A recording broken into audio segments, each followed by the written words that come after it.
Kisame. Kisame pensait pouvoir s'échapper. Après avoir été découvert par Naruto alors qu'il se planquait dans Sameada, il fuit en vitesse. Mais tomba sur Gai Maito à la sortie de la cascade de la vérité. Mauvais timing. Plus tard dans le combat, Gai ouvre la 7ème porte sans hésiter et lui balance son Hirudora. En pleine face, une onde de choc gigantesque explose dans un rugissement de tigre. Kisame est pulvérisé, envoyé au tapis, inconscient, capturé, ligoté. Yamato le restreint avec son Mokuton, Aoba se prépare à fouiller son esprit pour tout balancer sur la Katsuki. Mais Kisame a un plan. Il se mord la langue si fort que la douleur le réveille en sursaut. Il se libère par pure volonté, invoque son Water Prison Shark Dance et s'enferme lui-même dans un gigantesque dôme d'eau. À l'intérieur, 3 requins et lui. Mais ces requins ne sont pas là pour le protéger, ils sont là pour le bouffer, littéralement. Le sang se répand dans l'eau en quelques secondes. Kisame est dévoré vivant, petit à petit. Dehors, Naruto, Gai, Yamato et les autres regardent, impuissants. Son corps est réduit en lambeaux, puis plus rien, juste une mare rouge. Dans tout Naruto, peu de morts sont aussi délibérément douloureuses que la sienne.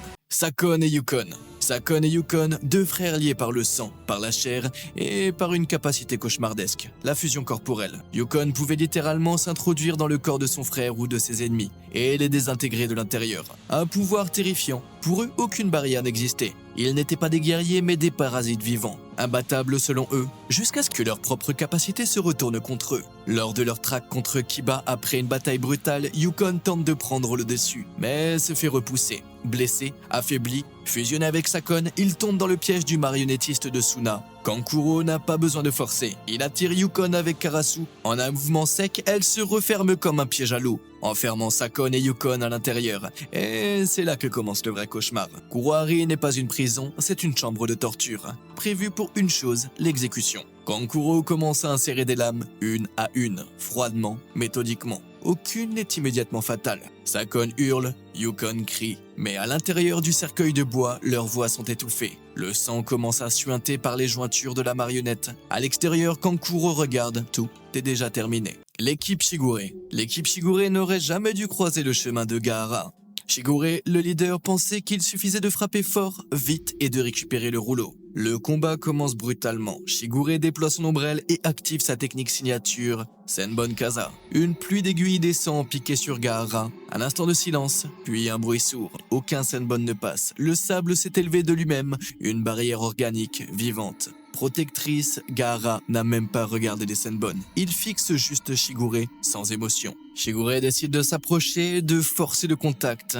Mauvaise idée. Gaara lève doucement la main, le tombeau du désert. Une colonne de sable jaillit du sol. Elle attrape Shigure au torse, l'enlace, le bloque. Il est enseveli vivant, en suspension. Et puis vient le pire. Gaara referme la main. Shabaku Soso, le sable se contracte en une fraction de seconde. Les membres éclatent sous la pression et une gerbe de sang éclabousse l'ombrelle encore ouverte de Shigure que Gaara utilise pour ne pas se faire éclabousser. Ouais, un gros manque de respect total. Ouais, Gaara petit, c'était quelque chose quand même. Ses coéquipiers sont paralysés, ils lèvent les mains, jettent leur rouleau, supplient. Gaara ne répond pas, le sable bouge seul. 2 nouvelles colonnes, 2 nouveaux cercueils. Kiba, Hinata et Shino comprennent que s'ils ne se barrent pas vite de là, ils seront les prochains. Les ninjas de Kiri. Tout bascule en une seconde. Obito arrive en sueur sur le champ de bataille, le souffle court, les nerfs à vif. Il a traversé la forêt à toute vitesse après que Zetsu lui ait annoncé que Rin était en danger. Il pensait arriver à temps, et il pensait pouvoir la sauver. Mais ce qu'il voit le brise.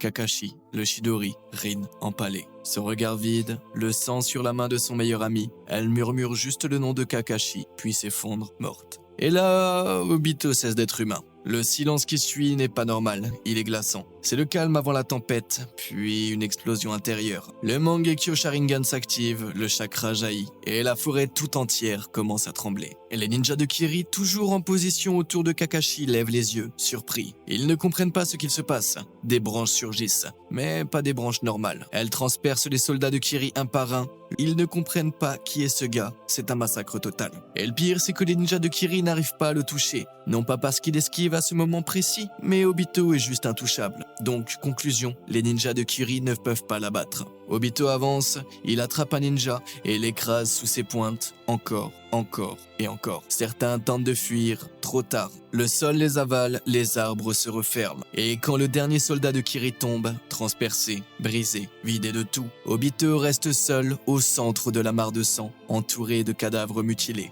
Il ne dit rien, il ne respire presque plus, il est juste en enfer. Fudo pensait être intouchable. Un colosse blindé, cuirasse complète, technique de Doton à foison. Un vrai tank sur pattes. Il avait déjà affronté plusieurs ninjas sans même broncher. Il contrôlait la terre, remodelait les terrains, ouvrait des crevasses sous les pieds de ses ennemis. Un pseudo-boss avec des allures de mini-boss final. Mais ce jour-là, il est tombé sur Yamato, et là, le sol s'est retourné contre lui. Au début, Fudo prenait l'avantage. Il déclenchait des attaques de masse, soulevait des piliers de pierre, écrasait la végétation autour de lui. Il pensait que Yamato était piégé ou affaibli, mais c'était tout l'inverse. Yamato l'avait laissé faire. Il observait, analysait, préparait. Puis la contre-attaque. Sans prévenir, Yamato libère du chakra, le terrain se transforme, l'eau monte, inonde la zone. Fudo s'enfonce légèrement dans la boue, pas assez pour paniquer, mais assez pour ralentir. Et c'est là que tout bascule. Mokuton Ijutsu, Jokai Kotan. L'enterrement florissant de l'arbre, le sol s'ouvre, des racines géantes surgissent.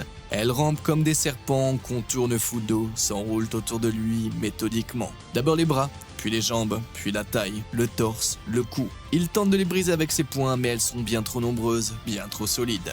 Et elles commencent à serrer. Le craquement est lent. Os par os, la pression monte, la cuirasse se déforme, puis se fissure, puis éclate. Kaiza, c'était pas un shinobi, c'était un simple homme, un pêcheur devenu héros pour son village. Il avait risqué sa vie pour sauver des gens, combattu une inondation à main nue, défié Gato. Il n'avait pas de chakra, pas de jutsu, juste du courage. Et c'est ce qui a scellé son destin. Gato ne supportait pas les symboles, alors il a décidé de le briser. Pas juste de le tuer, de le réduire, de le détruire, puis de le montrer. Kaiza est capturé en secret. Torturé longtemps, battu, humilié, déchiré. On le saigne, on le laisse en vie juste assez pour souffrir, et quand il est vidé de toute force, Gato organise l'exécution publique. Toute la ville est forcée d'assister, même Inari, surtout Inari. Kaiza est exhibé comme un trophée, suspendu à une croix de bois en plein centre de la place. Il est crucifié vivant, les bras coupés dans le manga, remplacé par des membres ensanglantés dans l'anime. Imagine ce que ça fait de perdre tes deux bras, chair déchirée, os éclatés, les nerfs arrachés vivants.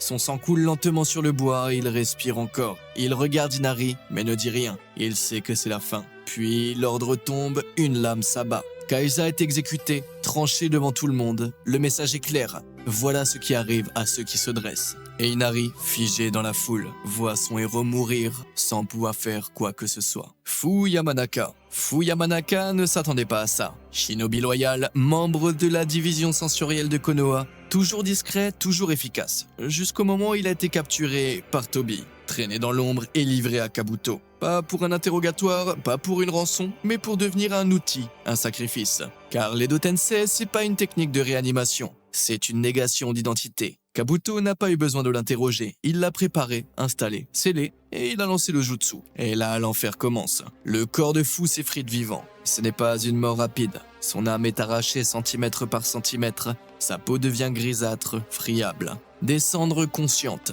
Il crie, il hurle, mais rien ne sort. Ses nerfs se consument, et pendant que sa forme disparaît, une autre apparaît à sa place. Torune, son camarade, rappelé d'entre les morts. Fu, lui, n'est plus là. Pas même un cadavre, pas de tombe, pas de dernière volonté, juste une désintégration fonctionnelle. Son nom est rayé, son corps effacé. Il ne meurt pas, il est remplacé. Idan. Tu crois que l'immortalité c'est un don? Une bénédiction? Demande à Idan. Il va te dire. Après avoir massacré Azuma, sous les yeux de ses élèves, Idan pensait avoir gagné. Intouchable, intuable, son corps immortel, béni par Jashin, le rendait invincible. Peu importe les blessures, il ne mourrait jamais. Mais ce qu'il n'avait pas prévu, c'était Shikamaru. Pas un monstre de puissance, mais un stratège. Et ce qu'il lui a réservé, c'était pire que la mort. Le plan était simple et cruel. Shikamaru a tiré Dan dans une clairière reculée, au cœur de la forêt de Nara. Il le piège avec ses ombres, l'immobilise et il ouvre un gouffre profond. Il allume son briquet, puis fait exploser le corps avec des parchemins explosifs. Mais même désarticulé, Idan reste en vie. Ses membres broyés, son torse éventré, sa tête couverte de sang. Et pourtant, il hurle encore, il bouge encore. Alors Shikamaru termine le travail. Il referme le puits, des tonnes de pierres, des racines, du silence. Idan est immortel, Mais désormais, il est enterré vivant. Il ne peut plus bouger, il ne peut plus parler, il ne peut plus voir. Il ne peut que ressentir la faim, la douleur et la solitude. Chaque seconde, chaque minute, chaque année, il est toujours là, sous terre à hurler dans le vide. Et personne ne viendra jamais l'écouter. C'est pas une mort, c'est une punition éternelle. Le pire sort réservé à un homme qui ne peut pas mourir.